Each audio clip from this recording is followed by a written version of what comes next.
Vous en rêviez la nuit? C8 l'a fait. Touche pas mon poste sera désormais en quotidienne 7 jours sur 7, presque 24 heures sur 24, même le samedi, même le dimanche. Et justement, nous sommes un dimanche, mais le 21 janvier. Bienvenue dans le TV 168, bonjour.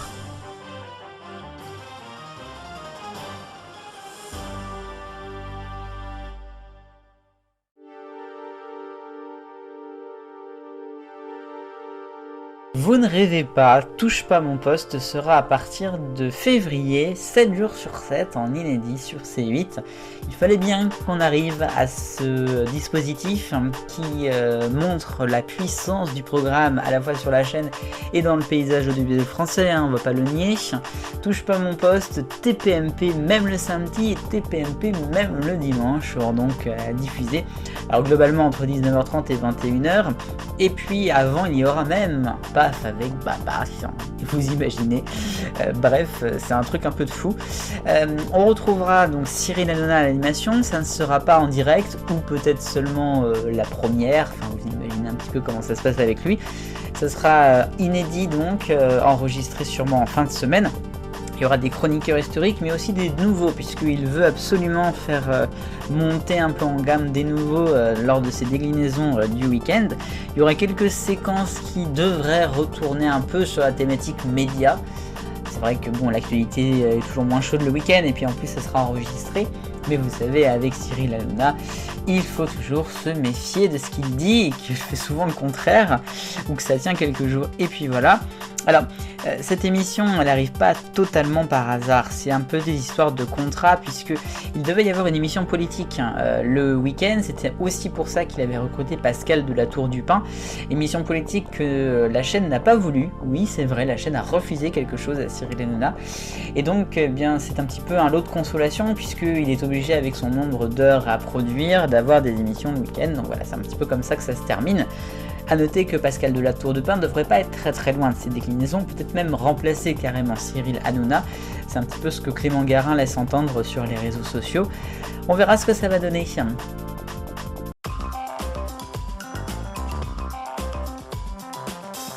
Le rayon du reste de l'actualité télévisuelle. Et d'abord, TF1 et ITV qui ont proposé la conférence de presse pour le retour de The Voice, qui sera prochainement sur la chaîne.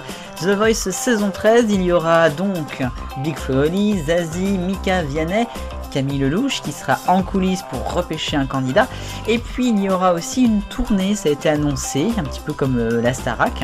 Et puis il y aura aussi un café, un The Voice Café qui devrait ouvrir prochainement. Affaire à suivre. Sinon, dans l'actualité, on va rester un peu sur TF1, mais on va parler aussi de M6.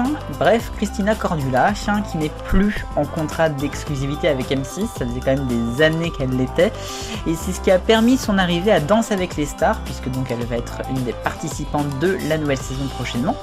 Peut-être donc qu'elle quitterait l'animation d'émission du groupe M6, pour l'instant c'est pas décidé, mais elle est donc plus en exclusivité, donc il faudrait faire les deux, ou que TF1, qui sait. Ensuite, nous allons parler de M6 et une info qui a été dévoilée un peu partout sur internet, mais notamment par Clément Garin. Il y aurait, en plus de la meilleure boulangerie de France, une nouvelle déclinaison, le meilleur restaurant de France, avec Norbert Tarrer. C'est pour ça un petit peu qu'il n'est pas dans la boulangerie cette année. Il irait un petit peu partout en France pour désigner l'un des meilleurs restos du pays. Finalement, c'est pas une mauvaise idée, ça pourrait faire de l'audience en access.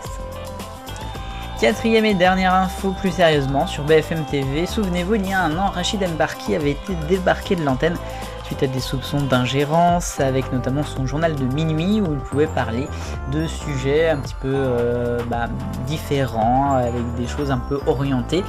Il a reconnu selon le Parisien aux enquêteurs qu'il avait eu de l'argent pour parler justement de ces choses, entre 6 000 et 8 000 euros parfois. C'est un petit peu compliqué cette histoire quand même sur une grande enchaîne.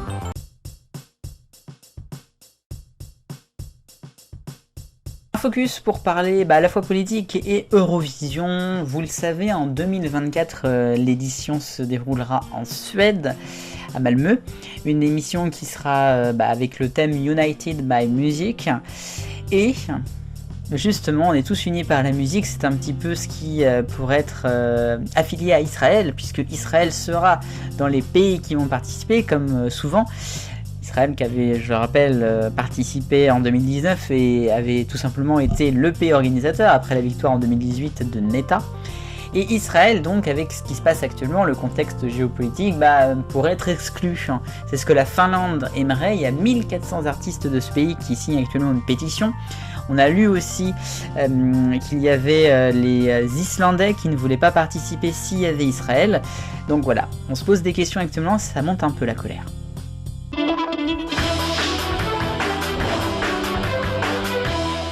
Les Poingues sont de retour, avec Quelle Époque, qui était aussi de retour la semaine dernière après les vacances de Noël.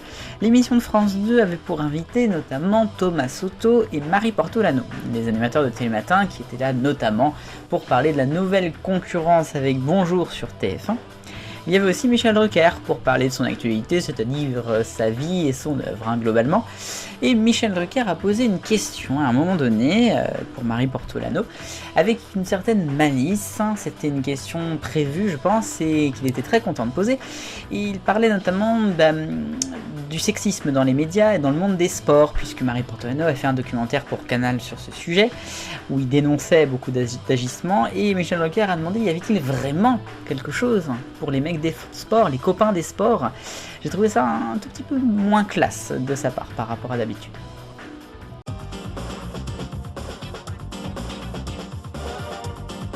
La question 168 de la semaine dernière. Danse avec les stars 2024, allez-vous regarder? Vous êtes une petite majorité à avoir répondu oui, 45%, peut-être pour 13% et 42% non. Donc c'est assez mitigé. La question de la semaine. Michel Drucker devra-t-il partir en retraite? C'est un long débat. À vous de voter dans l'onglet communauté.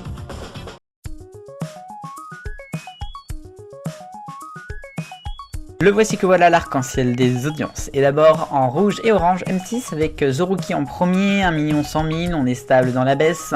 Et stable dans la baisse aussi Destination X est en orange mardi, 1 354 6,5, pourtant face à la conférence de presse d'Emmanuel Macron. En jaune, nous avons TF1 avec la nouvelle émission Dream Team, la relève des stars d'Hélène Manarino, un score moyen, 2 200 000 pour le lancement, en baisse par rapport au grand concours de la semaine dernière. En vert, c'est France 2, complément d'enquête en seconde partie de soirée jeudi sur Jordan Bardella, 1 500 000. Et juste avant, il y avait Envoyé spécial, en tout cas en P1, Kylian Mbappé a fait 2 900 000, c'est pas mal du tout. France 3 est en bleu foncé avec Le Voyageur qui est stable par rapport à l'épisode précédent, mais c'est très très bon samedi dernier. Et puis donc en violet, Monsieur Emmanuel Macron avec la conférence de presse présidentielle mardi, toute chaîne confondue, a fait 8 700 000. Et les audiences de TF1, semaine 2, avec Bonjour qui tombe vendredi à 214 000 téléspectateurs, 6,5% de part de marché. Bon, on n'est pas encore au moment du bilan, mais c'est quand même un peu inquiétant, mais c'est un peu le jeu aussi des audiences, et ça remontera, j'en suis sûr. Plus belle la vie encore plus belle, pareil, vendredi un score en baisse aussi, 2 300 000, 22,9%. Alors, Plus belle la vie, c'est un peu mieux quand même que Bonjour, mais c'est en baisse par rapport au replay où ça monte un peu.